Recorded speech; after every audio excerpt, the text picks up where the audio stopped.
Hey guys, and welcome back to the channel. Australian Open 2025 review time, and I've got Cam with me. We're excited to get into this after a very lengthy chat about non-tennis, well, kind of tennis-related stuff. How you doing? Good. Yourself? Yeah, I'm all good. Looking forward to getting stuck into the first Grand Slam of the year, and I think given the results from the men's and the women's, men's is obviously entertaining to a degree. I think we can probably go into the women's first because the final there was just so much more exhilarating than the men's. Yannick was just so clinical in his final, and I think ended up taking advantage of a favourable draw as well, and just raced through not just his draw, but also up until the final and through Zverev. But we obviously got a first-time Grand Slam winner in Madison Keys, which was amazing to see at 29 years old. So at 30 years old, there's still hope for me yet. I always make that joke, but I'm going to stick with it until I get super old and then I can't win anything and my legs have gone. Cam, what were your thoughts, I guess, on the women's and on Madison Keys? And I'm assuming you didn't pick her to win. No, I picked Sabalenka, but yeah, same. It's funny because, like, I mean, what a run! I don't know where it lists in like all-time runs because you look at like who she beat, like 5 out of the 7, were former finalists, semi-finalists of slams in the past. Svitolina was probably the lowest of the bunch in that 5 from the 3rd round onwards. But yeah, I mean, beating the 1-2.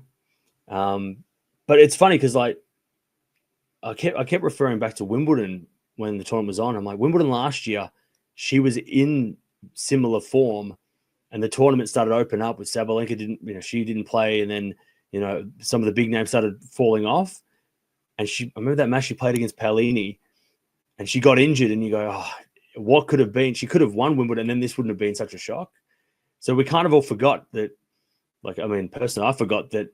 Oh yeah, she was really good midway through last year until the injury, and then everything kind of like settled down. She got to about in the top 20, and she was at that 20 mark. And then now it's like she's done this. And you go, well, she was supposed to do this 6 months ago, so it kind of, in hindsight, makes sense.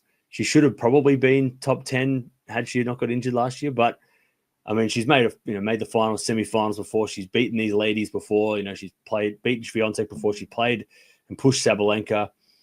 And you go, what a crazy run, and to beat 3 top 10 players in those 5 in a row. It's one of the all-time runs, and it was a highlight. And then you look at the men's final, which had 1 and 2, and you thought, oh, that should be the battle, and it's like, nah, the women's final was the better one.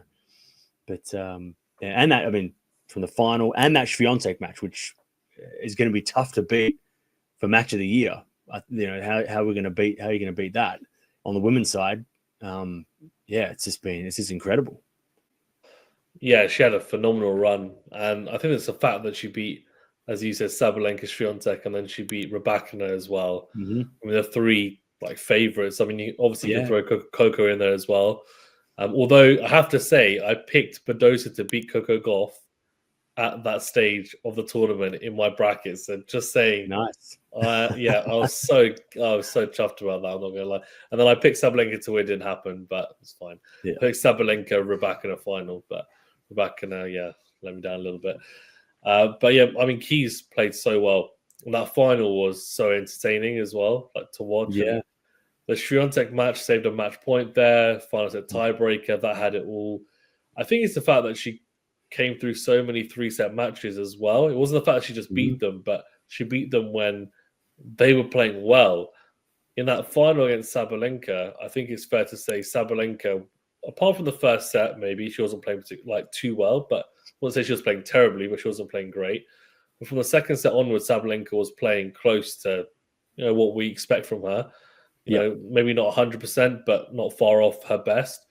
And Keys really took it away from her. And if we watched the 3rd set specifically, when she went on to win it and break Sabalenka as well, it wasn't because of mistakes from Sabalenka, it's because Keys was hitting winners from, not from nowhere, because she was doing it consistently throughout the whole tournament, but she was the one on the front foot being proactive and actually winning those points rather than Sabalenka losing them.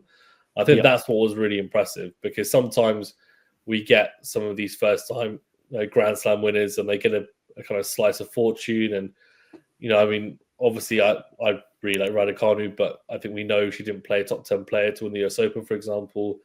And, with Keys, she had to really earn it. Like, she had one of the hardest runs she could have had, like routes to the title. So that's what was so impressive to me. And she managed to get it to all click. I think not just her game, but mentally as well. I think, from what I know, there's a couple of changes. She obviously started going to therapy, sorted out her mentality in terms of being confident within herself and happy within her tennis life. And then also we saw the equipment change with Yonex, and I think she's got a variation of the Yonex E-Zone, which of course is the weapon of choice for people like Kyrgios. And interesting, she shifted from the Wilson Blade and went to that, and obviously that's helped to a degree as well. So interested to see those changes clearly come to fruition, and a phenomenal run from her as well. Interestingly as well, I think, was it when did she play her last final? Was it in 2017? Yeah, it might be 2017. That sounds right. So 8 years against Sloane Stephens, and obviously she lost that quite convincingly as well. Yeah. So clearly has been suffering with some mental blocks throughout her career. But that Wimbledon match against Paolini, I remember watching that when I was at Wimbledon, and the strapping, and she was clearly really upset. And about it, I think she knew she had a really good chance because she was playing such good tennis at the time. So good to see her piece it together as well. Yeah. And she got married in the off season. So the key is get married and then you win a slam. So easy. That's why everyone's getting engaged. That's why all the De Minaur and who else? Auger-Aliassime, they're all getting engaged because they must have known something. Exactly. They're like, oh well, he's going to win it. He's going to win it. Yeah. No, I mean she was phenomenal. And I'm assuming then Swiatek and Madison Keys, that semi-final is your match of the tournament on the women's side. Yeah. I mean, it had everything. It had the match point. It kind of, to a lesser extent, because I think it was more shocking that Osaka versus Swiatek at the French last year was maybe more surprising that Osaka on clay that was doing well that early, but in a semi-final, you expect that it's going to be tough. It's going to be close. Yeah. But yeah, it had that very much that vibe, except that the upset happened instead of it being the favorite coming back to win and avoiding losing. But yeah, I mean, it's going to be tough to beat that one, especially the stakes being at semi-final level. We might have like an early round epic match in the slams the next couple, but I don't know if we're going to get a semi-final like that. Yeah. No, I agree. It was just so dramatic and the quality was there. It was phenomenal to see. So I'd be surprised if we get a whole host of matches that are like that. I think it's going to be hard to beat, as you say, for sure. And I think it was just such a pleasure to watch because of the contrast of styles. Sometimes, I mean, Sabalenka Keys was great because of the big hitting, and we're always going to love that. But I think the fact that there were two players who were playing such different styles of tennis, it just gelled really well to make a really interesting matchup as well. So that was fantastic. In terms of some of the stories from the women's side, and we had a very interesting one in Eva Lees from Germany. Yep. She obviously came through qualifying, and then 5 minutes before the match between Kalinskaya and Birel, Kalinskaya just pulled out, which is interesting. And then she got called in, cleaned up your compatriot, Birel, unfortunately. 6-2, 6-2. And then from there went on to make the fourth round, which is, an incredible story. It has to be said. And also, I said she came through qualifying. She was a lucky loser, of course. That's why she came in against Kim Morel. So she lost to Destiny Ava, who was another great story. We can talk about her in a second, from Australia.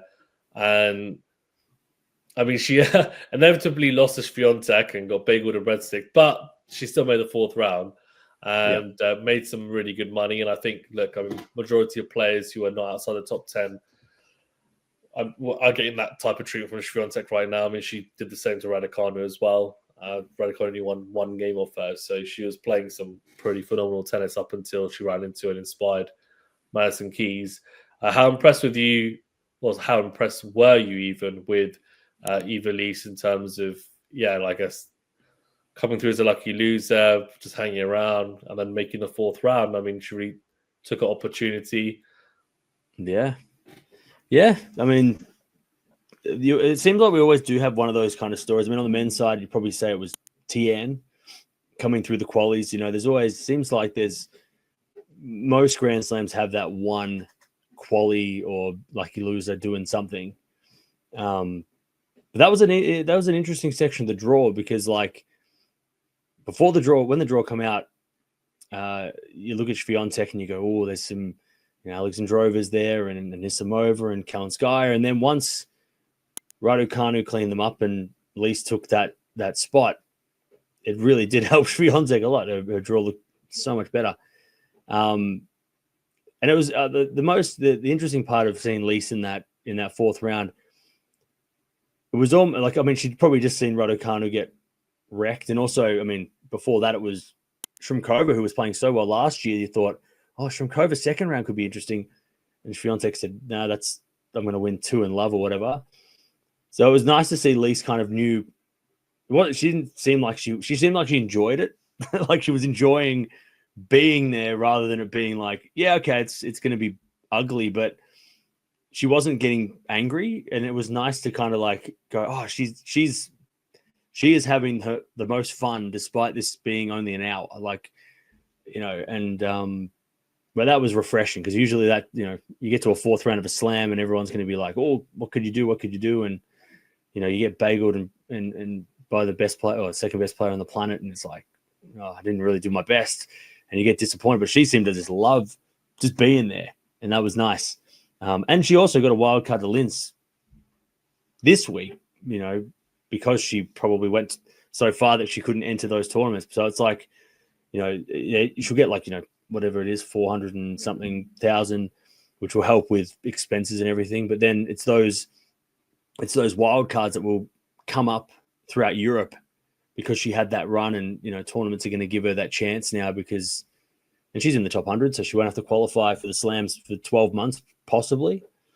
So yeah, I mean, she was probably, her and Keys were the two biggest winners of the tournament in that regard. Yeah, 100%. And it's great to see that she won't have to potentially, as you said, qualify for some slams at least, for the next few anyway. Roland Garros and Wimbledon and potentially US Open as well, because she has played qualifiers for quite a while. I mean, I remember actually doing an interview for her at Wimbledon. I interviewed her twice actually, and she had to beat Anisimova in the final round of qualifying. She beat her in a really entertaining final round. I think it was, it was 3 sets, and she got through it. And I remember saying to her, and she had lost in the second round the previous year and then lost in the first round the year before in qualifying. So it was like third time lucky for her. And she was so happy to finally make the main draw. So she obviously lost in qualifying the Australian Open in the final round, but got that opportunity as a lucky loser and really capitalized on it. So at 23 years of age, I think these types of moments can really catapult a career. So interested to see what she can do for the rest of the year now going forward. She's quite a tenacious player, good returner, good on clay. So it'll be interesting to see if she can kick on from there.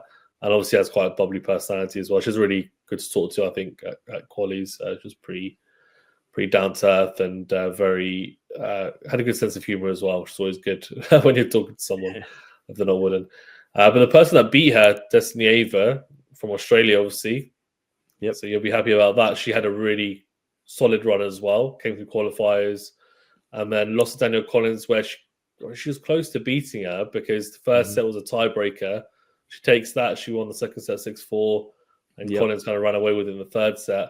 And obviously, that was the infamous Danielle Collins celebration. We could touch more in a second. But how impressed with you, or how impressed were you with Desnieva's run? Yeah, I think, like, I mean, the Aussies had a shocking tournament. It was De Minaur, obviously, the outstanding, getting to the quarters. But, like, yeah, I think, like, day 3 or 4, just watching everyone fall was so brutal. But she was one of the highlights, at least, one of the best of the Aussie women, and even the ones that were in form. And like I said, Burrell, who was, lost first round. She was supposed to play, she lost to a lucky loser, essentially, right? So it was good to see. But I know she's been around as back in, I don't know how old she is now, but it feels like she was like the next, before Barty come back, she was kind of like that. She was hyped as that next big thing. Yeah, she's 24. So it's nice. Yeah, 24. Yeah. So it probably would have been, 6 years, maybe 2017, 18, just before Barty came back, because we didn't have anyone really, because Dozer was getting a little bit older, and Tomanovic was sort of around, but she was sort of touted as that like next big thing, and so it's nice to see her start to do some stuff. Would have been great to see her beat Collins. I had Collins losing early, so my prediction. So it would have been nice to be like, get that one. She would have ended up playing Keys then, right? So who knows what? I doubt she would have beaten Keys the way she played, but the way the Keys played. But so yeah, it was nice. It was one of the highlights of the Australian Open from the Australian point of view. And I know she was. I just kept seeing on socials that she was. I don't know where she got them from. Maybe she got them from, or maybe she had them in a closet from years past, but like representing like all the different dresses from different champions of slams. Like, that's really cool, because I know I've got a couple of like Rafa shirts and Alcaraz's championship winning shirts, and I'm like, oh, that's so cool to see that, like, her representing, like, and every day it was like a different one. You're like, how did she get all these? Where'd they go from? Yeah, that was cool. That was a cool little. She wasn't. She's not sponsored, obviously, yet. I'm sure she will be at some point if she keeps on racking up some wins at major tournaments. But I think that's why she was wearing them. But I think one was like Anna Ivanovic at one of the tournaments. One was Caroline Wozniacki. I think she wore Maria Sharapova one. So that was really interesting. And I think they asked her, like, where are you getting these outfits from? And I think she had one or two, but she said, "Oh, I've just bid on this outfit on eBay," essentially. So she's like buying it off the online so cool. When she was winning a match, and then just buying it and then wearing it. It's so funny. I was thinking, she goes, "It's really expensive, like to buy." It probably wasn't expensive at the time. I was like, fair enough. Yeah. But she was like, "Yeah, I'm going to have fun with it until I potentially get a sponsor." She was saying that, I find it really boring. Like, the sponsored athletes, I just have to wear the same thing over and over. She's like, I want to wear something different. And I was like, that's quite cool. And a bit retro, but yeah, I love it. Like, why not? I really came across as, relatable, because you go out there and you just want to wear whatever you want to wear. I mean, all us club players do the same, right? We go and buy the Rafa shirts, and we go and try and play like Rafa. Exactly. So yeah, she was definitely a highlight for sure. What do you think of Daniel Collins' love affair with the crowd? Where do you stand on it? I liked it. Like, it's funny because I mean, I don't understand why her and Swiatek. I don't know what that's about. I'm not a fan of that. But I didn't mind her giving it back to the crowd, and it was a massive deal here. Obviously, like, I mean, on TV, she was, labeled a brat and all this stuff. But I'm like, yeah, I mean, like, what was it like? Watching her interview was so funny, because you can just see that moment where she just switched, where she went from like, how'd you have the match today? And she's starting to talk, and they're all booing, and then she's like, that's enough. Grabs the microphone, and then is like, all right, thanks for the payday. Like, and I'm like, yes, like, they were giving it to you, you give it back. That's fair. And then, like, what was she supposed to do? Stand there and just smile and pretend like everything was okay? I'm like, who cares? Like, so I was all for it. I thought it was hilarious, especially because she was getting crap. I mean, Draper was getting booed because he played a bunch of Aussies as well. But he's obviously wasn't giving it back, and you just go, oh, what can't they? Like, what are they supposed to stand there and smile and and just take it from the crowds. I'm like, I loved it when Fritz last year at the French, he was getting booed and he was giving it back to them. I'm like, that's fun. You don't want to see the crowds booing everybody, but I'm like, no, I had no problem with that. I thought that was totally fine. Like, and again, like that's coming from someone who finds it strange that she doesn't like Swiatek, and when I see her and the weird handshakes and stuff, I'm like, you can leave that at home. But with this one, I was like, yeah, do it. Just give it back to him. Like, who cares? And then she gets booed when she plays keys the next time, even though they're both from the same place. You're like, crowds don't forget. But yeah, look, I respect that she doesn't care about, in that moment she just went, you know what, I'm not taking this from this crowd, and you can boo me all you want, but I'm still making it to the third round. Yeah, I think the microphone incident I didn't have too much of an issue with, because I was like, fine, and they're booing hers, and I mean she I don't know, she was clearly trying to rub them up the wrong way. Like, she was clearly trying to trigger them with the comments saying like, you're going to pay for my five stars. She's like, me and Coco love a 5-star resort, and you're going to pay for it, so thank you for coming out. I was like, okay.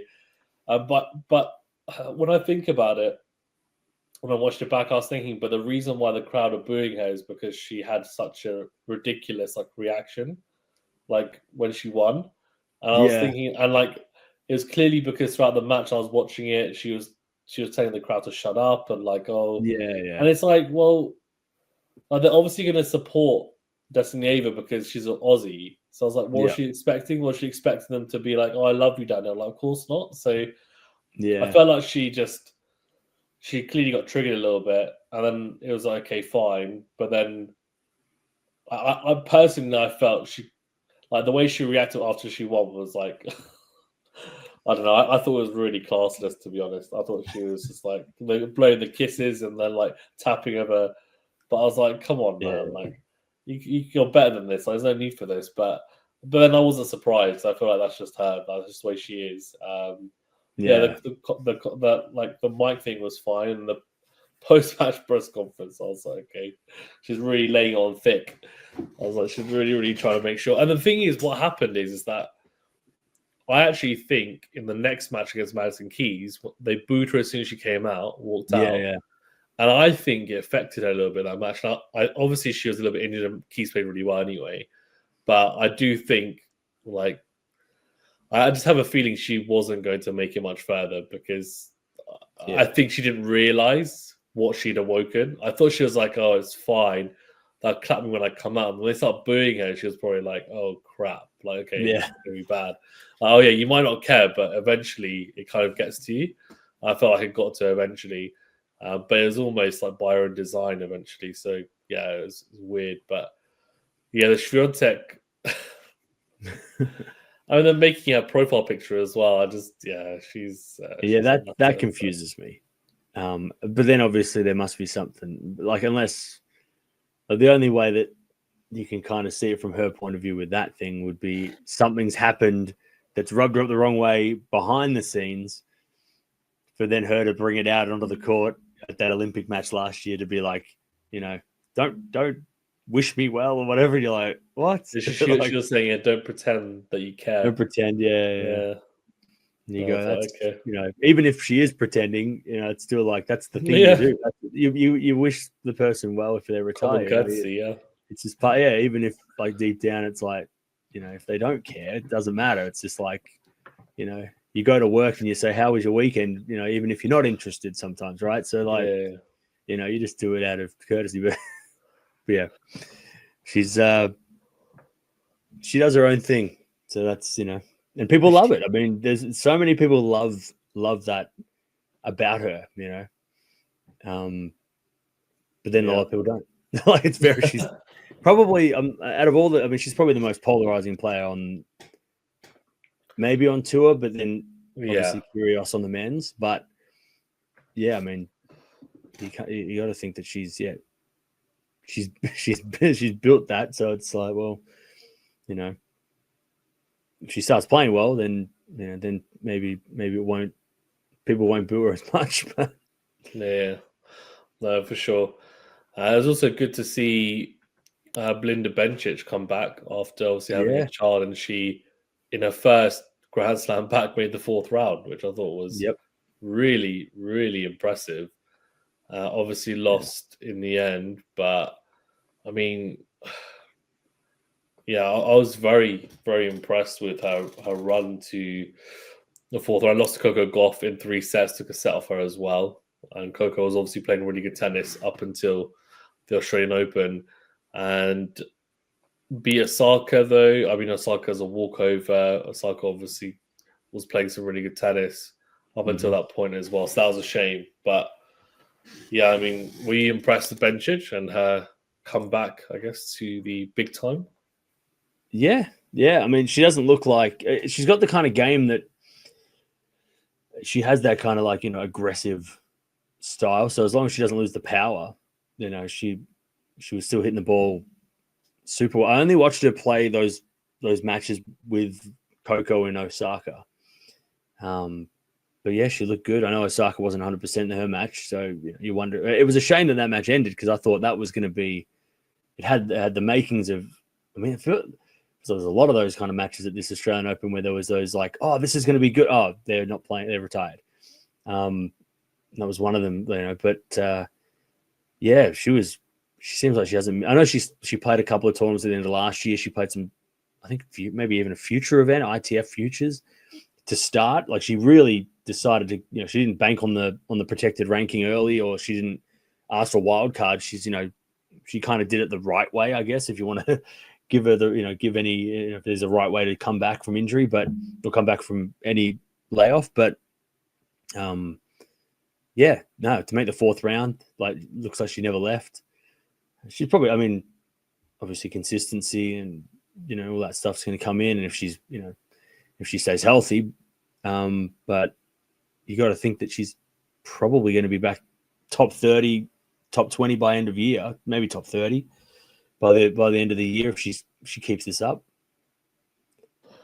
Yeah, no, I agree. It's great to see her back and Olympic gold medalist. And oh yeah, I think in her career the only thing missing is a slam, and it'll be interesting to see if she's one of those players who's able to have a child come back and actually win one. I mean, even Serena wasn't able to do it, which is crazy.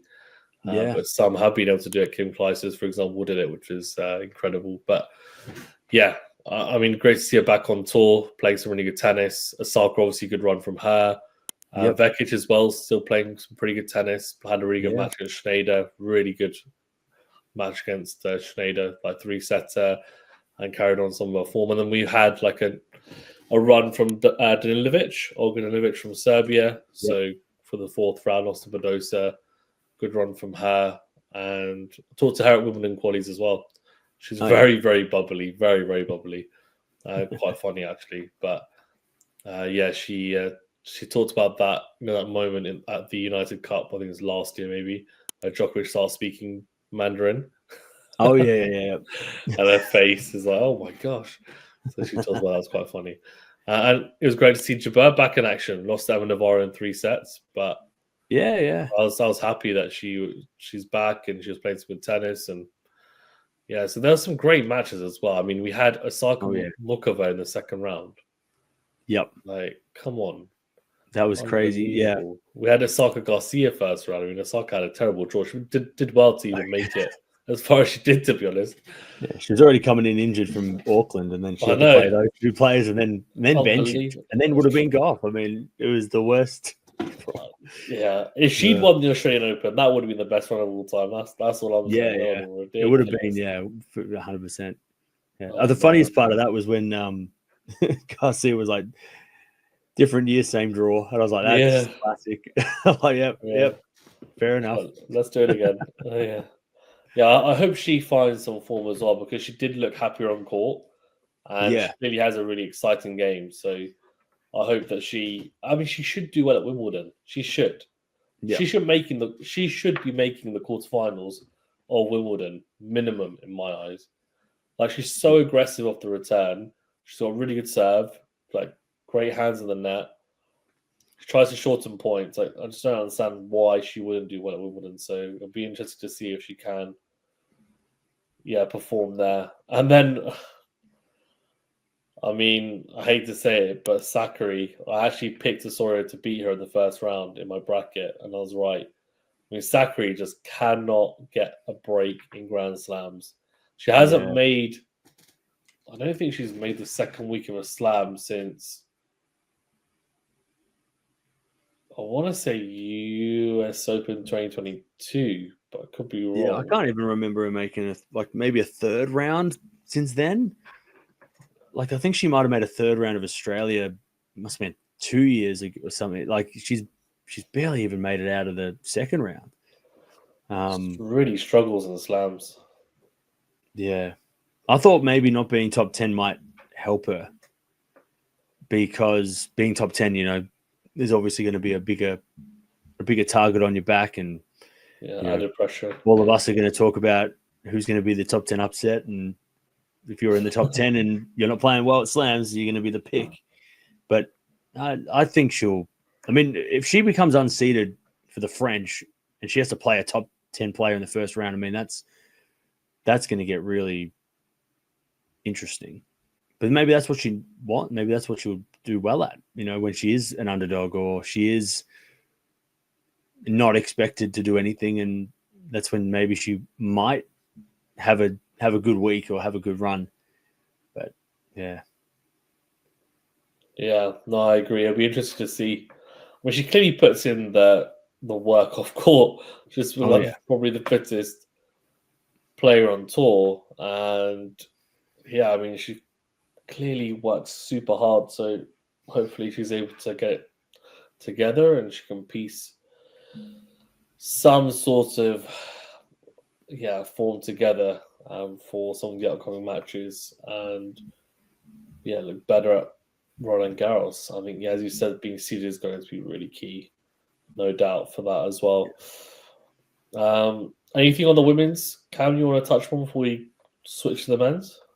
I mean, Zhang losing, that was the biggest shock, I think, probably of the whole event. I mean, Keys beating Swiatek and Sabalenka was a surprise, but I think the upset of the tournament got to be Zhang in the second round.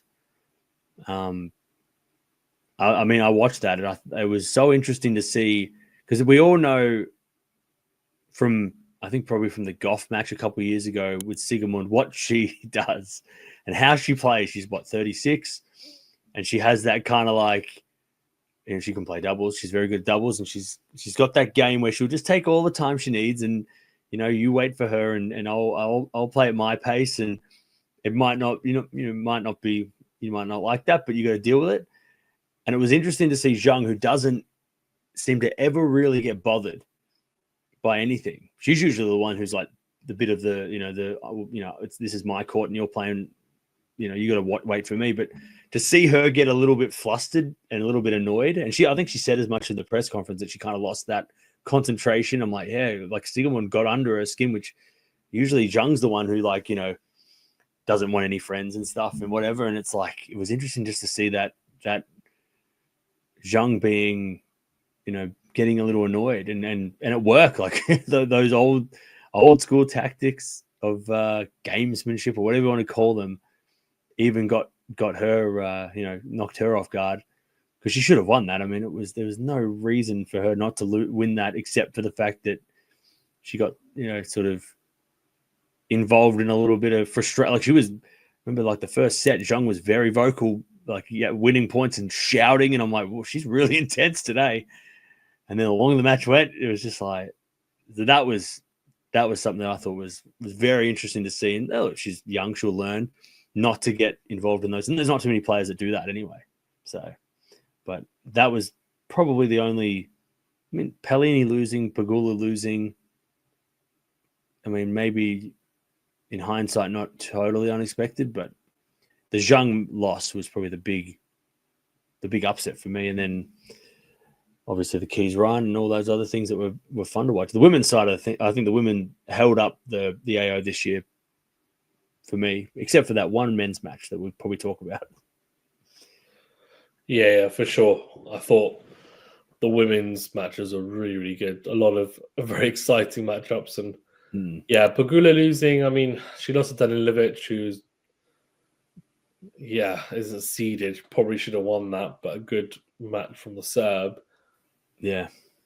Yeah, I don't know. For Pagula, it's interesting. You do wonder if she's going to start falling into the category of not winning a slam. I feel like that's the longer it goes on for her, the harder it gets, and she might, yeah, she might just never win one, which would be crazy because she's had a really consistent career, but hasn't been able to get over the line at Grand Slams, and I'm sure that's always been her main goal. I feel like she could win Wimbledon though. I mean, I know that when Vondi won Wimbledon a couple of years ago, like there was a chance that she was beating Vondrousova in that whatever quarterfinal, and that was maybe the biggest, because she was probably not going to win the US Open last year, right? But yeah, I mean, Wimbledon's not like that. Seems the only slam that's sort of in the US Open, but it seems like that Wimbledon's still up for grabs, and maybe maybe that is a good opportunity. But yeah, it's gonna. I mean, she's what 30 now.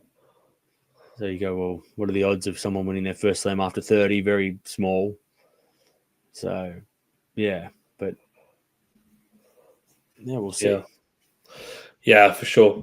Interested to see how she gets on, and Badosa with a good little run there as well to the semis. Good to see her there. Sabalenka obviously beating her good mate and said she'd take her shopping after, so it's all good. It's all good. Yeah. Fantastic. Cool. Yeah, on the men's then. So on the men's, of course, Yannick was extremely clinical, dispatched Zverev in the final, and didn't have a particularly hard route, just dropping the 2 sets, one against Schoolkate, one against Holger Rune. And yeah, it was very, I think precise, in his tennis throughout the whole tournament. Didn't play a lot of long matches early on, which meant that he was fresh as the tournament progressed, and then managed to just play a really solid match, I think, against Zverev, and waited for Zverev to maybe play a bit passively in the big moments. I think it's fair to say, a bit cautiously in those big moments. And yeah, he capitalized Yannick. So, what are your thoughts on Yannick in terms of the tournament? I'm assuming you think he's the best hardcore player around as well. Yeah. I mean, yeah, it felt very US Open as well, just how he he wasn't bothered. The Rune match was the only. I mean, Schoolkate maybe caught him by surprise in that first set to take it. He was playing a bit more of this all-out aggression from what I could remember. From what I can remember, that first set was Schoolkate was sort of that just going serve volley, going crazy, and then after that, it kind of went the way it went. But then the Rune match was the one where he looked sick, he was shaking. It was a hot day. Rune obviously has been a problem for Sinner before. So that was probably where he won the tournament, by beating. And I know a lot of people give Rune a stick because he's not a big 3 guy at the moment. He's, and people put him in that category of he should be up there with them, but he's not. But he still seems to be a pain for Sinner. And then we don't have to talk about the quarterfinals, but then I thought Shelton did pretty well. I was a little surprised at Shelton.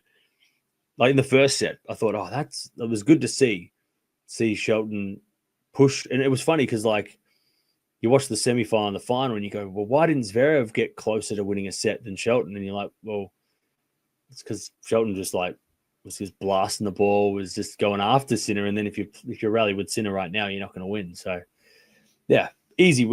It seemed like it was a very predictable tournament again from Sinner, just like at the US Open.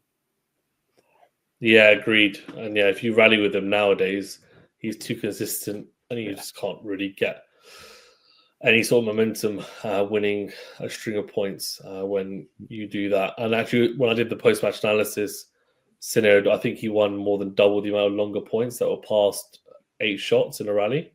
So It just shows that he's just super solid now. Zverev played Sinner as if he was playing with Sinner from 2 years ago. He was making mistakes. And he didn't adjust his thinking towards this specific, I think, match. Yeah. I mean, Yannick defends his title, super clinical. It's just a shame we didn't get him versus Novak in the final, but I guess that's what happens when you've got a 38-year-old body and you're playing an elite sport. So Yeah. injuries will come about, unfortunately, for him.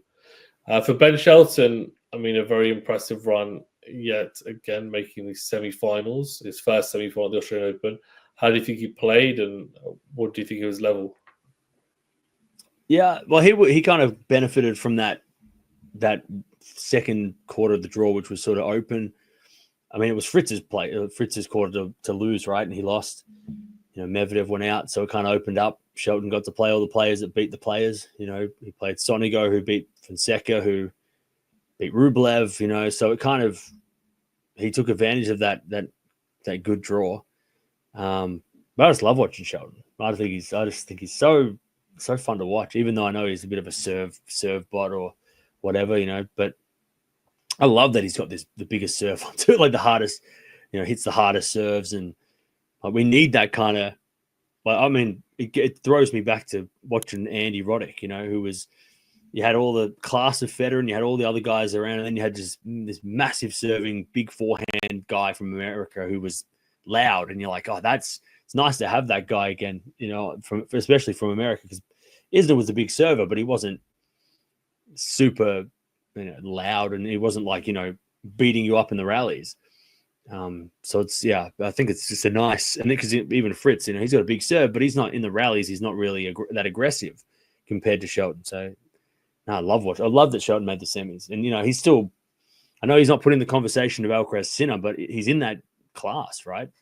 He's in that generation, so it's like it'll be exciting to watch him take those guys on grass, you know, like he did last year when he played Sinner at Wimbledon, you know, or see him at the US Open play Alcaraz. Like those are the matches that are going to be really fun to watch with Shelton against that same, you know, that generation. Yeah, agreed. He's competing with some of the big dogs at the moment in Alcaraz and Sinner, and I think Rune is just below. But yeah, Shelton, yeah, massive serve. Although he did say that he didn't serve particularly well this tournament, which is interesting. I think he said only one match he served really well. He was really disappointed with his performance against Sinner in terms of serving. Thought there were a lot of missed opportunities. I think he had a set point in the first on set. His serve, yeah, on his serve. So yeah, some things to work on there about maybe point management. But look, he keeps on improving, and if he continues to do that, then he will get the fruits of his labor eventually. So yeah, I mean, long may that continue. I think, especially his style of play is different as well. Brings excitement, comes forward when he can. Doesn't really hold back on the forehand. Will go big down the line on the forehand behind the baseline. Yeah, I mean, look, he's very athletic as well. But yeah, I was a bit surprised maybe with the way that he played against Sinner. I thought maybe he put up more of a fight, but Sinner was too clinical. Yeah, that's it. I mean, that first set, I think he served for it. He had a couple of set points. I don't think if he won that, he would have won the match, but he wins that set, makes that semi a lot more interesting, especially because we got robbed of the first semi-final. So it would have been nice to have a fourth setter to make up for it, but unfortunately not the case. But it's like if he's getting chances against these big guys, like I find that's encouraging, even if he said he wasn't serving well. So yeah, can he be consistently a threat? That's going to be always that's always the thing about these guys, right? Yeah, agreed, 100%. Yeah, and on the point where you said if he's not serving well, but he's still made the semi-finals, I think just shows that he's got other things to his game where he's able to rely on as well, which is great to see. On Novak, obviously, I thought he played a really good level up until that semi-final. Got injured during his match versus Alcaraz, and then against Zverev, didn't get any treatment, and any treatment that was going to be long term. So I think because he also came into it with a previous injury, but he did end up retiring after the first set. What were your thoughts on that? And the crowd obviously booed him, though, which is pretty harsh, I thought, given that he's won him Melbourne 10 times. He's clearly and arguably the best player at the Australian Open. Period. Actually, he would be right on for the men's side, especially. So, yeah, a shame that some sections of the crowd were booing him, but what can you do? I guess. Yeah. What can you do? He's never really had the kind of love that a Roger or Rafa did, and it took Zverev to say, "Look, guys, relax. Don't why are you booing him?" Yeah, I think that was just a constant. The crowd just deciding. I think, we talked about Collins earlier, but there was, like I said, with Draper, there was stuff, and you wonder if, like, by the time we got to that point, did the crowd see like all the people that were getting booed throughout the tournament being like, "Oh, that's an acceptable way to act," and go, "Oh, well, now we can boo at the tennis." Oh, great, and people coming in and going, "Well, they did it, so we're going to do it," even though it was a completely different situation. Yeah, I don't think. When we said the crowd booed, it was like, a small percentage of the crowd. Most people were clapping, but then you hear the loud boos because people aren't screaming and cheering. When someone's walking off the court, they're just like politely clapping, and then you hear the boos, right? So, but yeah, it is crazy. I heard like the comparisons are like, well, if Rafa's retired matches midway through too at this Australian Open, and that never happened. And I don't think it's a Novak thing. I think maybe it was just more of a, partly because some people in the crowd have a resentment towards him. It doesn't help when people on TV are doing saying stuff too, right? So it doesn't help. But yeah, I think it was just one of those things where I think the crowd throughout just has got this kind of like, well, yeah, we can play, we can act like this now at the tennis, when tennis isn't really, like, booing at the tennis is not really, hasn't really been a thing, except for those rare cases that we point out every once every tournament, or something happens that we're like, well, that wasn't, someone gets breaks rackets or gets acts away that people don't like. But yeah, I thought it was pretty bad from the crowd. And look, I think John Millman said it best, because he said afterwards, like, that I don't care if you bought your ticket. I don't care if you paid hundreds of dollars. Like, you go to the tennis, you might not get a whole match. You might have got a boring match, right? You might have got like a 6-1, 6-1, 6-1. So I think, yeah, look, it's just a shame because, like, I think he's always had some sort of issues with crowds throughout his whole career.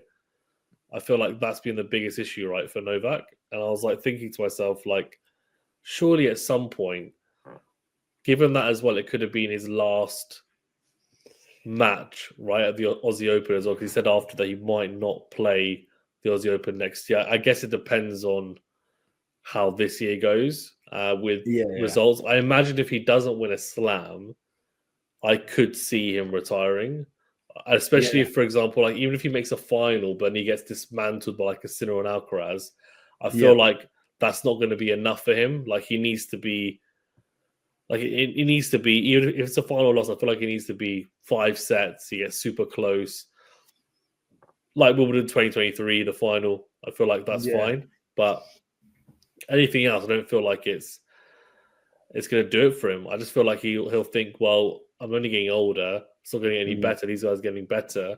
So, I can't close the gap really on them. Yeah. The only thing I can do at the moment now is just change tactically. You can't really improve anything at this stage in terms of, make my serve better or make my backhand better, make my forehand better. That's not really where he's at. So that's why he brought in Murray, right? And obviously Murray did a really good job when he played Alcaraz. Yeah. But yeah, I was just thinking to myself, like, why are the crowd booing him? Like, he's had so many tournaments there, 10-time champion. And then for Zverev to have to tell the crowd, please don't boo him, was pretty crazy. And then he looked a bit bemused as well. Yeah. And obviously he said crowd was only a small section, but he looked as if, like, whoa. And normally he would just not care or take it in stride, but it was almost like he thought to himself, like, what the hell? I got 38. I won 24 slams. I'm the best player ever. And I'm getting booed by like a small section because I can't play on. So that was disappointing. But I wonder if because it's Yeah. funny because like, I mean, I had a lot of, I don't know if you had this, but like, I had a lot of people, going down the whole fake injury, it's not real, blah blah blah, Oh yeah, yeah, gamesmanship. yeah, After the first set, Alcaraz, fell for it, and yeah, then and I know he didn't train for 2 days, but so that kind of showed me that like, oh well, he's not faking it if he does not training. Why would he yeah, train 2 days before us? Like, that's crazy that he wouldn't go to yeah, practice. And then you wonder if maybe some of the people that were at the tennis didn't know that, and they saw yeah, that he was hurt, but they're like, oh, but everyone said it was fake. So when they went, they didn't yeah, because in that match, I'm like, oh, there was a possibility he might not have even played. Like it was kind of like yeah, Rafa 22 Wimbledon, where yeah, he got injured against Fritz, and then he went, well, I'm not playing Kyrgios because I'm not ready. And you go, well, he could have not have played at all, and then to play a whole set for an hour and 20 minutes, one set, it's crazy. Anyway, like that's a physical set. So you got your money's worth in that. I mean, even though we all feel like, oh, it would have been a great match if he was healthy and could have been an all-time match, an hour and 20 minutes when his leg is like, if you saw the X-ray, like ripped to shreds, you're like, and he's won with these injuries before, but from what I have seen, apparently like the injury he got this time, the hamstring tear from 2 years ago, manageable, it doesn't limit the movement, but like this one, it's like got to do with your hip. So it kind of like you can't really rotate your hips as much. yeah, So every time he did it, it would have just been like pulling and pulling. And you're like, well, he could have just said, I'm not playing. The fact that he played, it could have been a but then I guess the crowd would have got a refund and that would have been okay. But it was crazy. I know that there was comparisons like, oh, Rafa's loved at the French, and I'm like, yeah, they built a statue, but I don't know if I don't think the French crowd love a Spaniard as much as the French Tennis Federation respect his achievements to build the statue. I remember, I've seen Rafa get, I think early days when he was around, he was getting booed by French players, by French supporters. So I'm like, I don't know if it's like, I don't know. It's an ugly thing. It's an ugly situation. And Roger wouldn't get booed at Wimbledon, and Rafa would, whatever. But I don't know. It's disappointing. But I think it was just one of the. I don't think that. What are you going to do? You give them people their money back? Is that going to help things? Is that going to soften the blow if people feel like they've been ripped off? Like, I don't know what the case is. yeah. No, yes. It's just, I think maybe this is a section of people that don't know tennis as well. They're like, oh, this guy's given up. So what's going on? Yeah, But that's it, that could be the case as well. But I guess the positives were that his level was pretty good, I thought, throughout the whole tournament up until that Mahatch and stage. Lehechka, like those matches were. Yeah, Everyone just upset, right? Mahatch, Lehechka, exactly. People were thinking, they could do something. He just dismantled them. Obviously, the Alcaraz match, and he got injured. He obviously tore his hamstring in that, but had some painkillers, managed to get through it.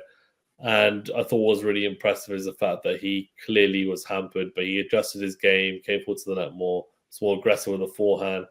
And Alcaraz just went into, which is weird to see from Alcaraz, because generally speaking, in pressure situations, he steps up and plays brave tennis.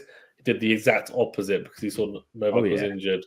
And he went into like cautious mode. I don't want to miss. I'm scared to miss. I don't want to lose by, playing too aggressive and giving too much away. And that was very weird to see from him. But Djokovic and Murray put together a masterclass, obviously, in the end. I mean, how impressed were you with the win from Djokovic against Alcaraz in that quarterfinal? Yeah, no, I think that was that was a highlight for me for the whole tournament. That match was already going to be everything that we like. I mean, when those two play, I think maybe one of the matches they've played has been disappointing. That was like at the ATP finals a couple of years ago in the semis, which kind of 2023, it was just like, oh, Alcaraz wasn't ready for that one. But even like the Wimbledon last year, like even though the scoreline was super one-sided, it still was like, wow, like that was crazy, that Alcaraz was able to do that. This one again, it was crazy for a totally different reason. And it's interesting because like we all know that Nole can do this. You know, we've seen him do this. We've seen him, you know, and it's funny when people are like, we're all mortal. I mean, he's not the same as all of us. So if we got that injury, yeah, we'd be in hospital for weeks, and like most people wouldn't be walking. It would be carted off in a chair. Like, but he's not like everybody else, which is why he's the greatest, right? Yeah. Because he literally built a different way, mentally, physically. You know, he can do things that nobody else can, which is, you know. So it's funny when people have been questioning him, you're like, no, he just is totally different, right? Yeah. But I was more, like you, like I was more like kind of shocked at Alcaraz's response to the injury. It was like, because I at the start of that second set, like watching it live, it was just like, this is where it's going to be won and lost. If Djokovic goes down early here, it's not going to end. He's going to be out. Yeah. But then he just kept on holding and staying in front, and then Alcaraz gives the breakup, and then it's like, okay, piques Djokovic's interest a little bit. And yeah, you're right. Like Alcaraz just went into cautious mode, like, oh, you're gonna either retire or lose because you can't run with me now, so I don't have to play aggressive. He didn't really like, and I was trying to figure out why that was, and maybe it's because he respects Djokovic enough that he's like, I'm not going to make you run because you're injured. I'm not going to. I'm not, or maybe it was an ego thing where he's like, well, I can beat you because you've only got one leg now, so I can. This is going to be even better for me. I'm not sure why, but then it comes back to like, well, he's 21, so and he's not perfect yet, Alcaraz, which is exciting. You know that okay, well, this situation, you know, being, you know, okay, it wasn't a great, you know, you lost to a guy who was on one leg, and we saw 2 days later that he wasn't able to play properly. But it's exciting to be like, yeah, Alcaraz he's not complete yet, even though he's done so many crazy things. You know, got 4 slams, couple of Wimbledons, you know, youngest player, number 1, all those things.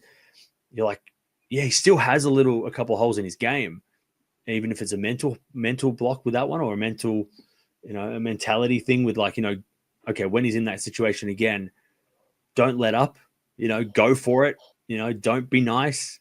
Like when he gets that figured out, it's like that. It's going. I mean, he's the only guy that can beat Sinner too, right? When Sinner's impossible to beat, so you go, man, it's not a great.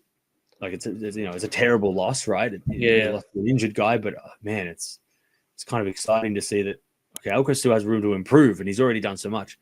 So I mean, silver lining for the Alcaraz fans that you know, yeah, it sucks, but also like, man, wait until he doesn't let that happen again. You know. Yeah, agreed, 100%. I think for Carlos, like, what do you think he needs to do at the Australian Open, you know, next year, or like going forward? Because obviously he's only ever made the quarterfinals. So he lost in the quarterfinals last year to Zverev. Quarterfinals this year to Djokovic. He's like not being able to push on. I think it's always going to be a difficult slam for him because it's the quickest of all the surfaces of all the slams, right? So I feel like he does struggle more on a quicker hard court than any other surface. Like, what do you think? Was it just more down to the mental that kind of seemed like that was the case against Djokovic? But is there anything else he needs to tweak? I think something that might have hurt him as well this tournament was his draw wasn't that tough. Like he got the 2-set win over Draper after Draper played just marathons. So we thought maybe that, like I thought that was probably going to be the tough one. I'm like, oh, Draper and then Djokovic. Like, oh wow, that's. But then, you know, obviously Draper ran out of gas by then. You know, maybe it would have done him some good to play a tough 4-setter. I know he played a 4-setter. I think it was against Borges maybe, but he kind of like slipped the 3rd set. It wasn't really like a close 4-setter. It was Borges, like 2 sets, fell asleep, and then woke up again and won the 4th, right? So you go, you know, and look, he lost to Djokovic and he's lost to Zverev in the quarters. 2 guys who were, one guy who's the best player to ever play here in Australia, and then the other guy who's number 2 in the world, or like, you know, very capable on all surfaces and stuff. You know, and the Australian Open being first slam of the year, everyone's coming in fresh. So Alcaraz doesn't have that maybe, you know, advantage that he might have down the track where everyone's a little tired. Not that he, you know, not that, like, I mean, he wins the middle slams, right? But there's that, you know, everyone's coming in, you know, rejuvenated, ready.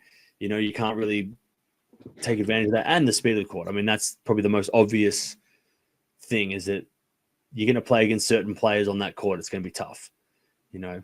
And maybe he would have benefited from playing someone like a Mahatch in a third round or a Shelton in a fourth round, you know, and just because now that he's lost 2 in a row, hopefully he's not listening to what everybody on the outside is saying, like, oh, he can't win this, he can't do this. But, you know, and I think the added issue is going to be now is it's the Korea Slam is you got to win that. But that's the last one. So like every time he's coming, it's going to be like, is it this time? Is he going to win Korea Slam? Is he going to do this? And it's going to be that added pressure every time now because he's going to, you know, it's going to be just that. He's got 2 more years, right? I think to break. Well, to be the youngest, to be the youngest. But then, you know, and again, maybe that's another thing, like to go in and be like, I have to win this because otherwise I won't get this record. And, you know, maybe he won't win that. But then he might win this Australian Open once he's older than Rafa was when he won the 4 in a career. So, yeah, it seems like a lot of things.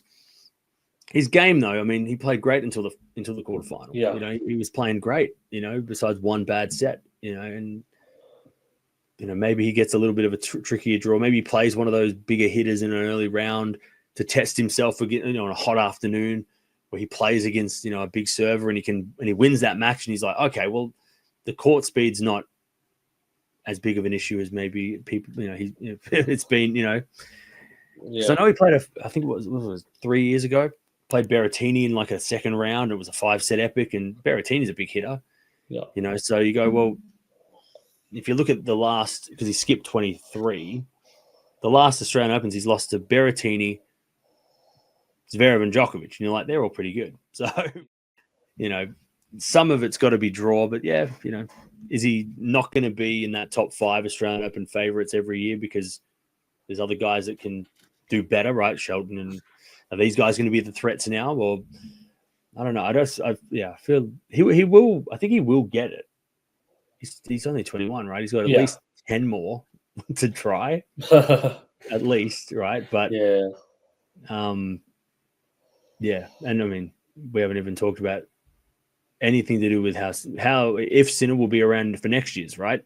Yeah, exactly. That's definitely an elephant in the room, right? So, and Djokovic's career, right? Is he going to be around next year? I mean, if you take those guys out of it, and Zverev can't win slams at the moment, Medvedev, we don't know what he's up to.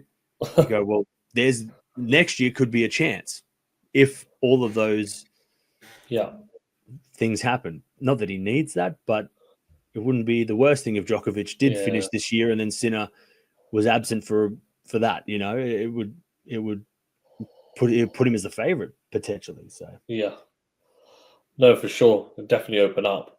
And talking of Medvedev, I mean, surely the biggest upset of the tournament, and also I put it as my best match of the tournament, but lost to Lernatine in the second round, I think it was. 6-3, 7-6, 6-7, 1-6, 7-6. I mean, such a dramatic match, and Medvedev obviously just struggling, I think, still with the different balls and the courts and racket, just everything going on with him.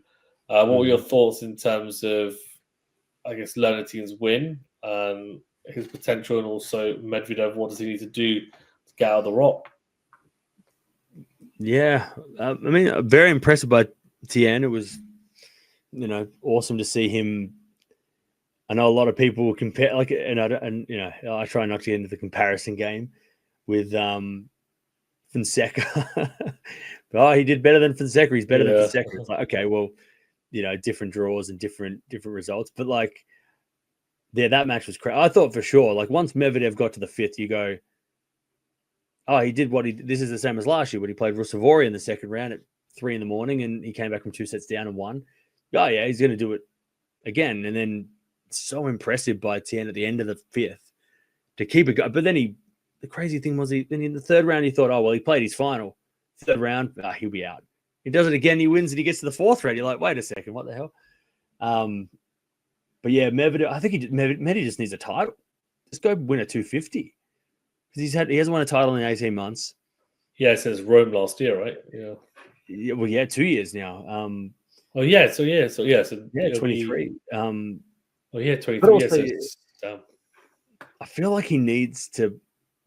Like, I know that last year he made the final without coming in and playing, and I know yeah, this year he didn't come in and play because he had a kid, right? So again, you go, well, the players are humans as well, right? So like, you think, well, was he kind of going, oh, I'll go do that tournament, but even though my wife and kids are, my new baby's just been born, and yeah, I've got to go bloody Australia. Okay, it's not it's not around the corner. I'll go there, and you wonder if he really cared as much, if it was a priority, as other seasons it was. Because I mean, everyone's like, "Where's Medvedev? Where's Medvedev? He's not here. He hasn't even landed." And then all of a sudden, he's like, "I had a baby." You're like, "Oh, congrats!"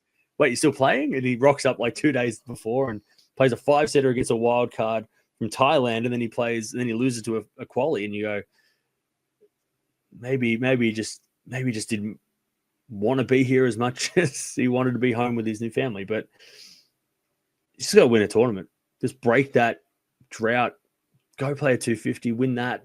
Win a small event just to get over that finals, slump that he's been in, or even just take the pressure off a bit.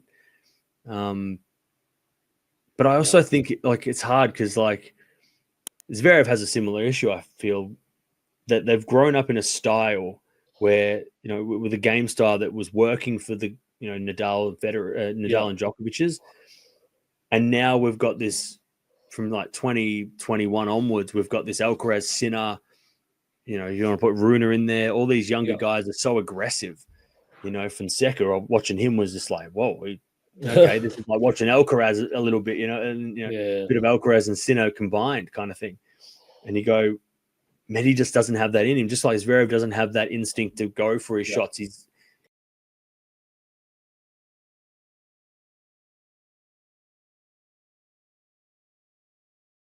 And you wonder if his style is just sort of the older style now. It was what we saw with Djokovic being the best of that style against Alcaraz, the last few years, how that's been interesting to see, like the best defensive player we've ever seen versus this new aggressive all-rounder, right? It's like a Federer, but with two-hand backhands and, aggressive, ultra-aggressive mentality.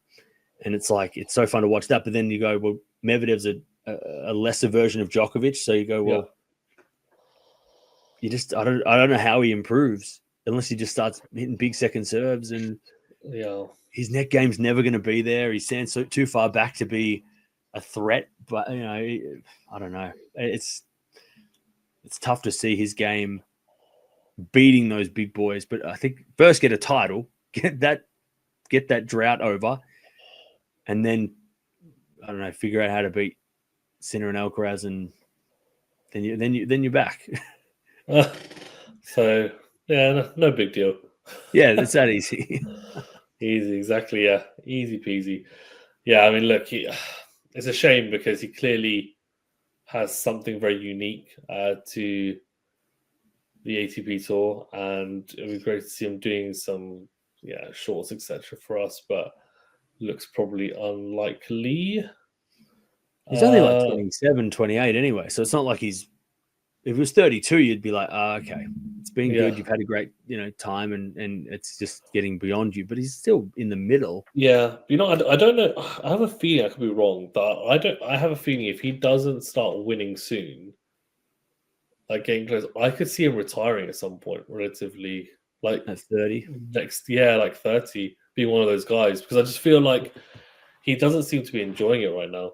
He talks about the balls and the courts, and like, I mean, even last year when he was speaking about losing to Alcaraz in the final, in the semi-final, and he was saying, like, after he just beaten Yannick in the quarterfinal, and I remember him talking, and he was saying, like, like I did the best I could, but I tried to do different things, it didn't work.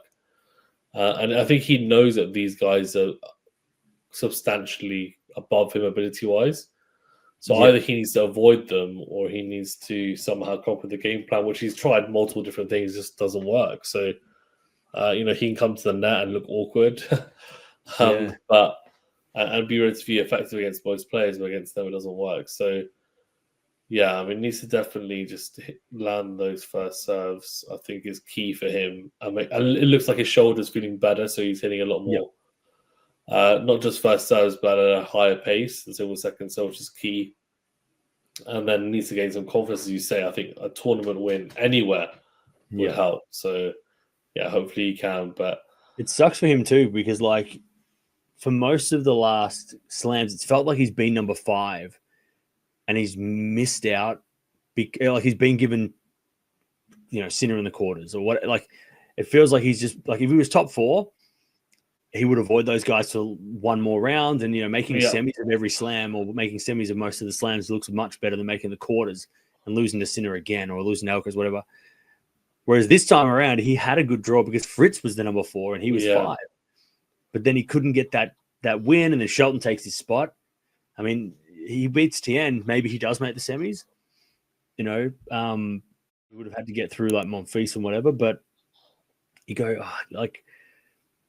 and it's funny because like talking about Djokovic before, I feel like he might become a bit of a victim of his ranking, even though he said, "Oh, ranking doesn't matter, whatever," but it does matter when you're not ranked certain numbers because you're gonna have to play Alcaraz in a quarterfinal and potentially get injured, right? Medvedev I don't know if he can be number 4 because now he's dropped down further, right? But he just he has been unlucky too. Like if he can avoid playing Sinner and Alcaraz later, they're more like, I mean, if he plays Alcaraz in a semi or projected to play in a semi instead, he might lose earlier, and then that way he avoids Alcaraz that way, right? Or Sinner, but but then when you leave it up to that, it's like slam because you got lucky, I mean, most of that generation have that. Like, I mean, Tsitsipas was like, man, it's just hard to watch him, Oh yeah, after Michelsen lost, he looks the same, like just like beaten down. Like we had to endure the GOAT generation, and now we've got to struggle against the guys behind us, and they've just never had their time, right? I mean, it's just there's that whole anyone. I think I read a stat that was like anyone.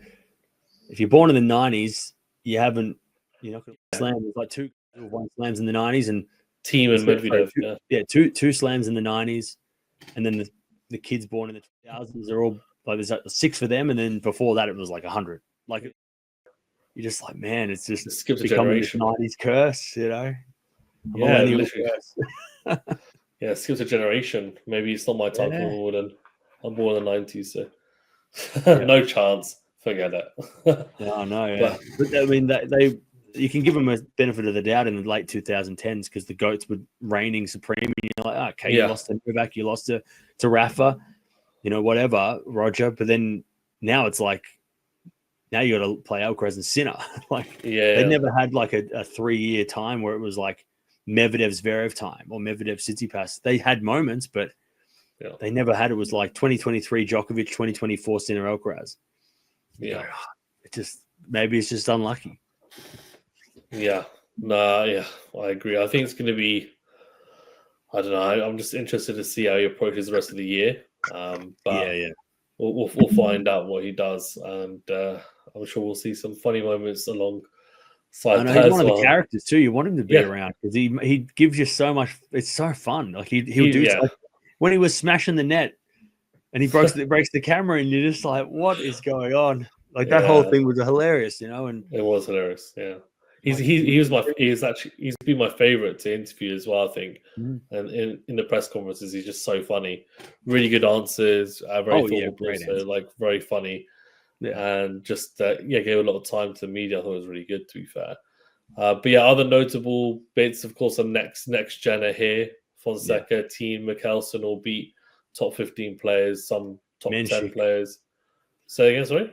Menchik, he was great. Menchik as well. Yeah, Mickelson did his thing. I mean, because these guys beat Rublev, Medvedev, Tsitsipas. So, and thing is, what's interesting is, including Menchik, all 4 of them participated in the next gen finals last year. So that was a stacked. I mean, and the other 2 were Feast and Shang. So that was a ridiculous lineup. But it just shows. injured, right? I think he Yeah. didn't he retire first, and then Feast lost to Humbert, I think, right? Fakina, right? I think, and then Feast lost Amber. Yeah. So all French affair. What do you think of Kyrgios and his long-awaited return? Lost Jacob Fernley, obviously had an ab injury. What do you think? Is he going to win a slam this year, Cam? Yeah, I feel like it was funny because I don't know how it was promoted, maybe in the UK, but in Australia it was like obviously a big deal. He was coming back, blah blah blah. But I'm like, I mean, I get it. Not everyone watches as much tennis as the people that watch it week to week. But Fernley was going to be a tough match.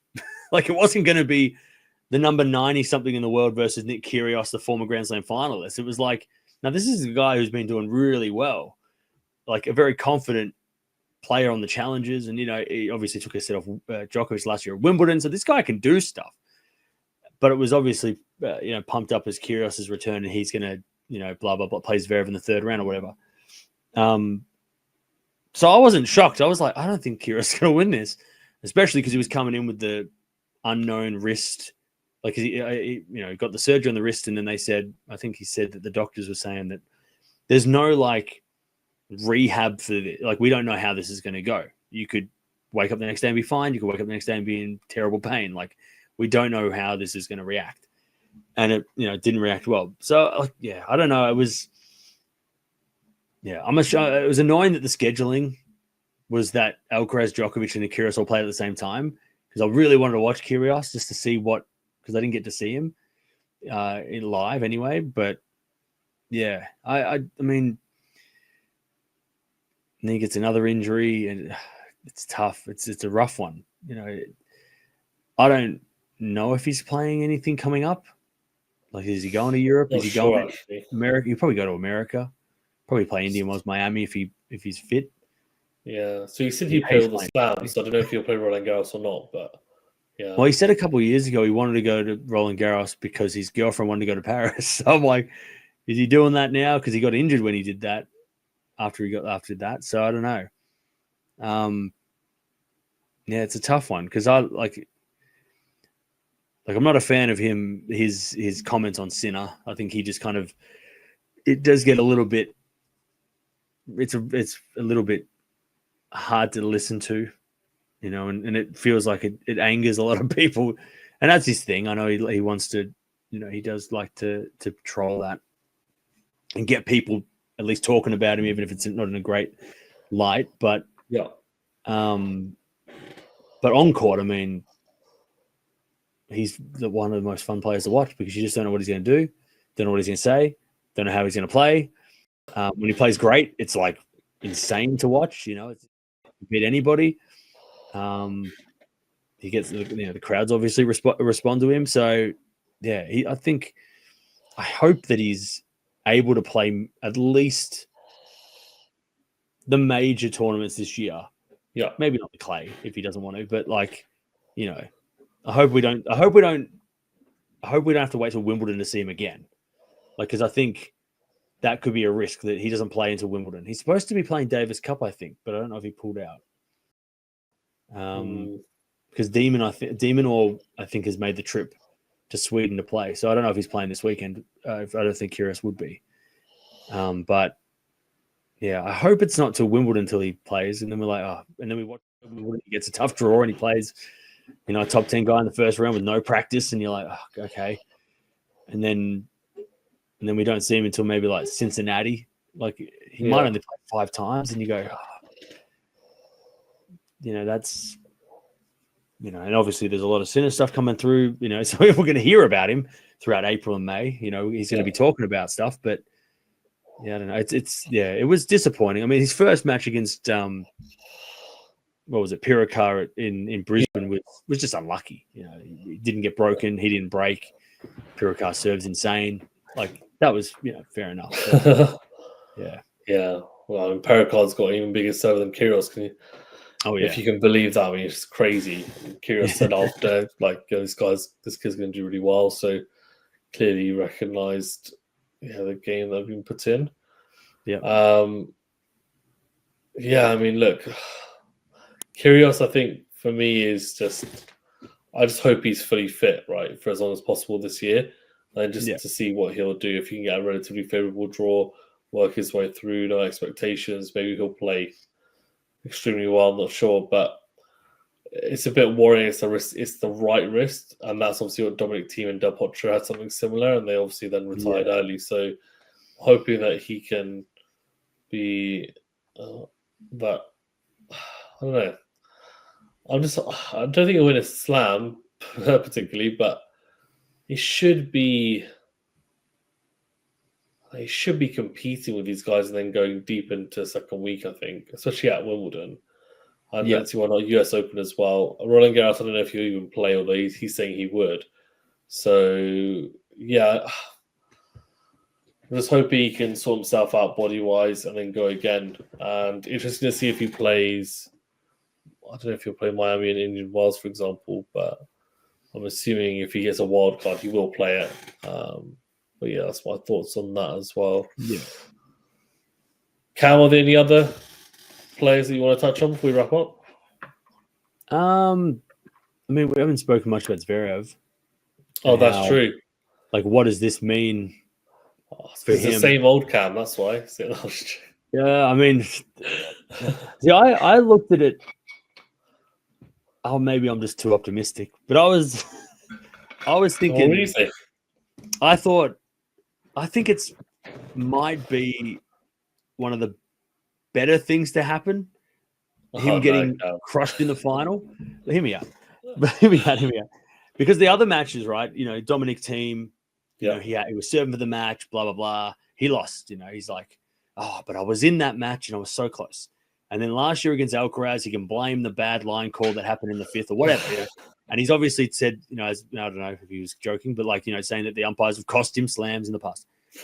There was no doubt that he got wrecked. Like, there's nothing that happened in that match that was like unlucky. Yeah, there's a let towards somewhere in the second, whatever. Or floral seconds. Yeah. And you go, okay. Yeah, okay. If you're going to blame that, then we can't help you. But like, it's like we might look at that match and look at the French Open in like 3-4 months and go, yeah, he needed that crushing defeat to just find something else to get him to that next to redeem himself in the next one. Because like the two that he lost were close, so he can go, oh well, I was in those matches. You know, you can give yourself a bit of a, you know, you can make yourself feel better and go, well, you know, I wasn't too far away. I was in the final. I was, you know, whatever. But this one, you weren't even close. So it's like, you know, you are so far, and you're number two, right? Number 1 and 2. Yeah. And it wasn't even close.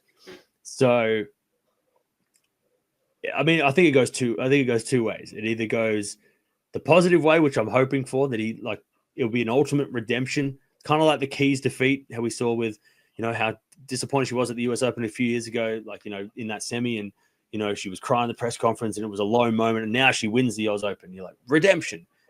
Or he's just going to fade away and disappear, and it's going to be like, this is the first domino, and then he just kind of like what you know, Medvedev's had those crushing blows over the last few years in the slams, and you know, he's up 2 sets to love, and then he loses, and he's kind of just like dropped down. So, but I would love to see him win the French, and we could all look at this and go, that was terrible against Sinner, but you obviously learned something from that, even if it was like the darkest moment. Like, it's probably the lowest.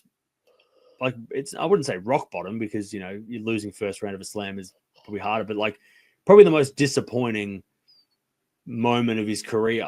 You know, crushing defeat to the best player on the planet. You know, in a final of a slam when everyone's watching, right? And everyone gave him a chance. Like, we didn't really give Shelton a chance in that semi, and we probably didn't give, you know, Fritz much of a chance in the final of the US last year, right, against Sinner. But everyone, like, I thought 4 sets minimum, right? Yep. So I'm thinking, like, I'm trying to be optimistic and go, this could be the best thing that ever happened to Zverev, and we might not find out immediately, but like in, you know, the French, because he is going to play in South America, which is an interesting strategy because it's clay courts in February, and I reckon he wins the French. We'll look back at that Australian Open and go, yes, that helped somehow.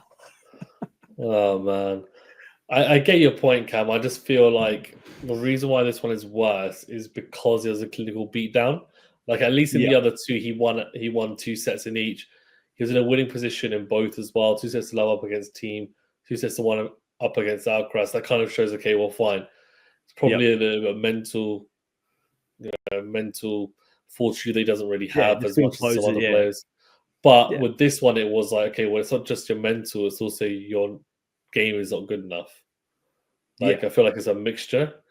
And so Casilla destroyed him in straight sets. He probably thinks, okay, at least with my like other slams, I kind of had something to work with and say, okay, I was X far away from winning yeah. the title, but actually against Sinner, he didn't face a single break point.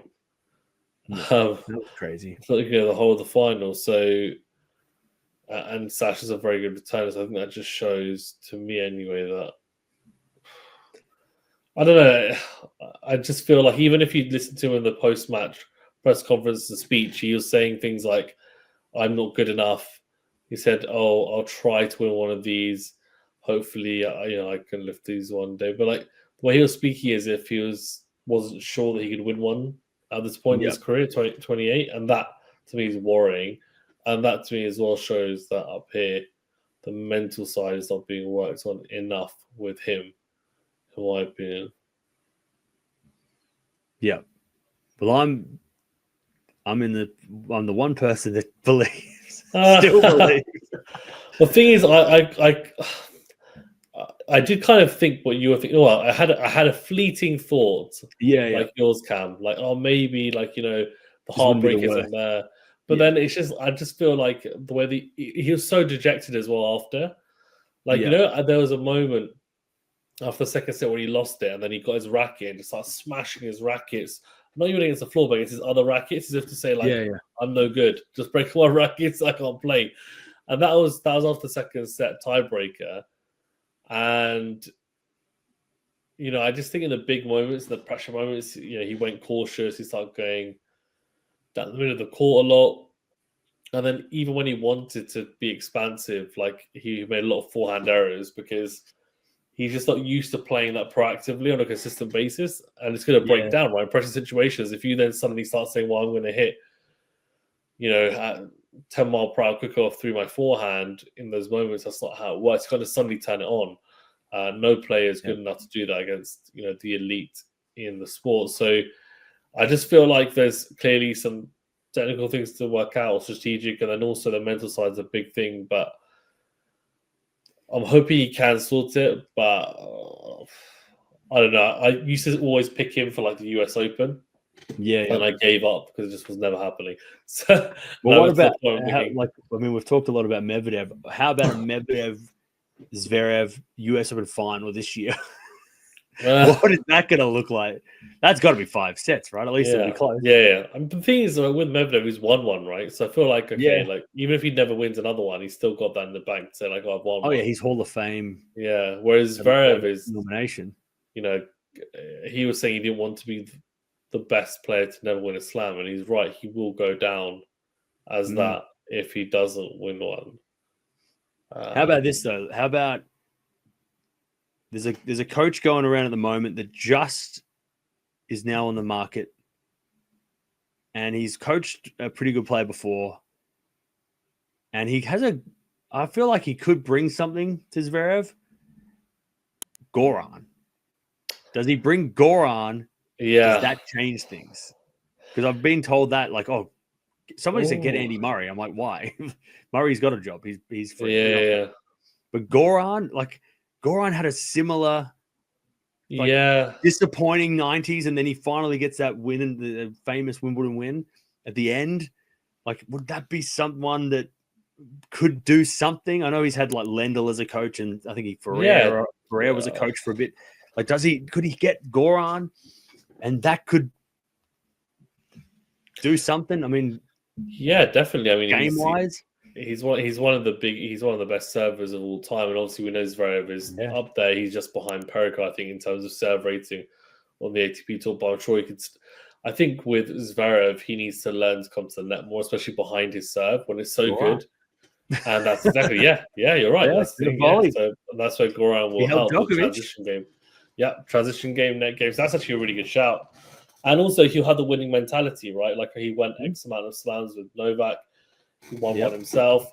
I feel Also, like, I think another thing I think that he doesn't like Goran doesn't seem to get involved too much. He seems to, like we saw him. I know he got maybe a little bit criticized, and probably because of the weird situation with Rybakina, but that he was kind of sitting back at the United Cup and not in her face like Wim Fizet was with Swiatek. yeah, He was like very like every point was like do this, whereas Goran was sitting in the back row just kind of chilling. Whereas Zverev had Lendl, and there was didn't seem to get much benefit. But if you let Sasha Senior do his thing, and then Goran's kind of that advisor, I don't know. I'm talking myself into it. Needs to call Goran quick before someone else gets him. Yeah, I should message him. Be like, I've got the perfect job opportunity for you. Yeah, I mean, it's interesting because he's obviously with his dad, as Tsitsipas used to be as well, and I just feel like in those big moments, he turns to his box to try and ask for advice, and it's just very generic advice, right? Because none of them are actually specific coaches. At least I mean, the not. confidence you must get too from like looking over the box, and the guy who's telling you what to do or that it's going to be okay did it, compared to looking at the box and going, well, how would you know? You've never been in a Grand Slam final. Like those things, especially when it's your family, right? I mean, if Sasha and even Steph, right, looking at their parents and being like, well, what would you know? You didn't come to a Grand Slam final. But if you look over and you see someone who's been there, done that, and what are you going to say to them? It'd be like, oh, well, you've never been here. It's like, I have, and I've won one. You haven't. So, listen to me or don't win one. So like that, that would, I don't know. I just, somebody said it to me like a couple of days ago, and I was like, that might be something. Because I mean, he will be the best player never to win a slam. Look at all his outside of the slam things he's done, right? I mean, 2 ATP finals, multiple 1000s, gold medal, 3 finals, like wins over the best guys in the world, the best players of all time, right? I mean, beat Federer, beat Nadal, beat Djokovic, like, I don't know. And didn't have to beat those guys to get to the finals too. I mean, I know I've been talking to Zverev about, but like to bring it back down, US Open final, didn't play a GOAT to get there. I mean, if you compare him to Casper Ruud, right? Both got 3 finals. Ruud lost to Djokovic, Nadal, and Alcaraz. Whereas Zverev has lost to Thiem without having to play a GOAT. He lost to Alcaraz again without having to play Nadal or Federer, Djokovic at the French. Sorry, he did play Rafa the first round. But does that count? I don't know if that counts. Rafa, the final. I mean, I don't think Rafa fans count that as that one doesn't matter. He lost in the first round, doesn't that? And then this one with losing to Sinner, he beat Djokovic. But you go, it's not the same as like Medvedev, where you're like, oh, Medvedev had to play Rafa in the finals and Novak and blah blah blah. You give him a bit more of a break for losing so many finals, and he has one. So you're like, well, you got one anyway. You just like, I mean, he's 27. He's got to be the best player. Like, currently, he's the best player never to win one. Yeah, like if he retired tomorrow, he would be top 3 with whoever you want to put in there, because everyone loves to play that game of best to never, and it's the ones who have been number 1 or whatever. But yeah, he's got time. That's the good thing. He's not 33, 34. Yeah, but I feel like it's only going to get harder, right? As he gets older, the mental load of being like, oh, I need to do it. I'm getting older. When's it going to happen?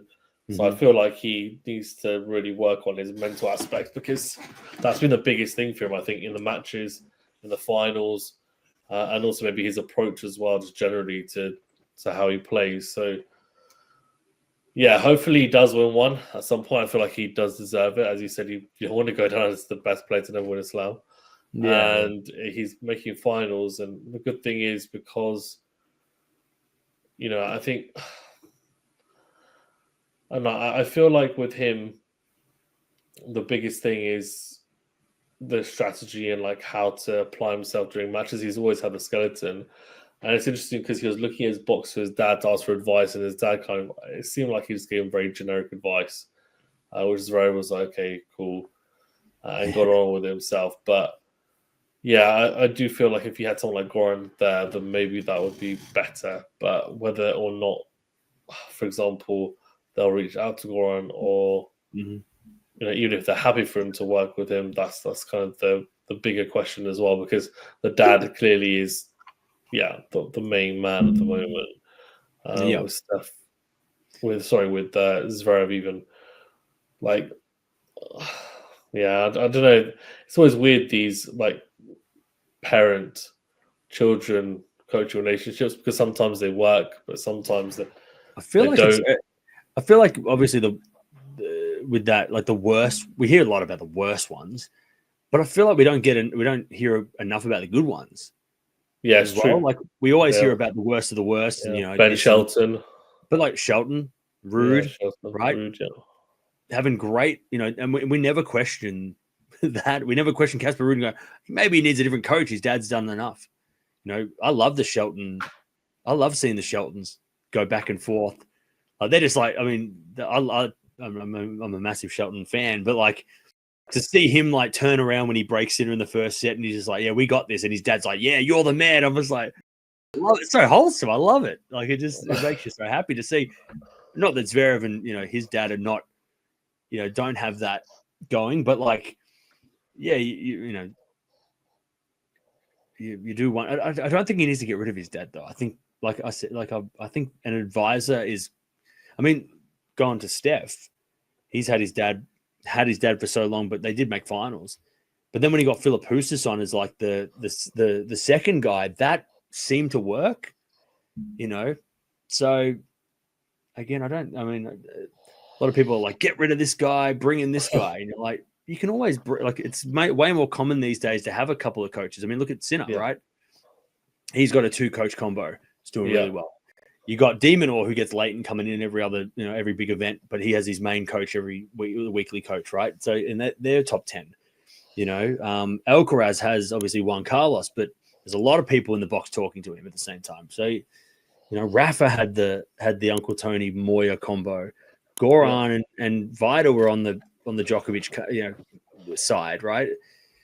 You don't need to just have one coach anymore if you can afford it. Yeah. But it feels like no matter what happened in that final, it's a defining moment for Zverev now. Yeah. It's like it's either going to go, you're going to go down the bad path, or it's going to be like, okay, well, what are you going back to the drawing board Monday? I don't know if you saw what De Minaur said when he lost to Sinner. What he was saying about how this guy, I can't beat this guy. Like I don't have what it takes to beat this guy, and whatever I need to do, go to it's just a terrible matchup. Like you don't lose 10 matches in a row to the same guy if you and most of them in straight sets. So I love hearing that from De Minaur, because he's saying what everybody's thinking, or at least what we're all saying online, right? It's like, he doesn't have the weapons to beat Sinner, and Sinner's do the blah blah blah. Is Zverev going to be honest with himself now? That's why I'm probably more of an optimist about it, because I'm like, there's nowhere to hide now. You can't hide behind a 2-1 lead where you were like, so close. You're like, no, there was no excuse now. You got embarrassed. Now you got to be honest with yourself. Like, why did you? How do you fix this?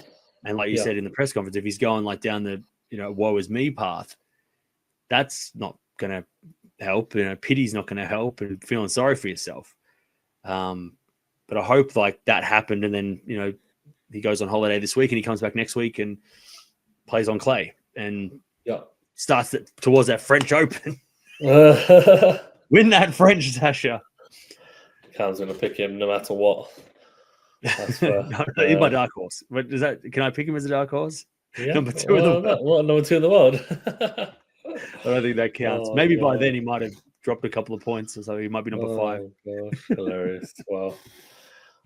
Cam. Yeah. Apart from Zverev, that was a good pick.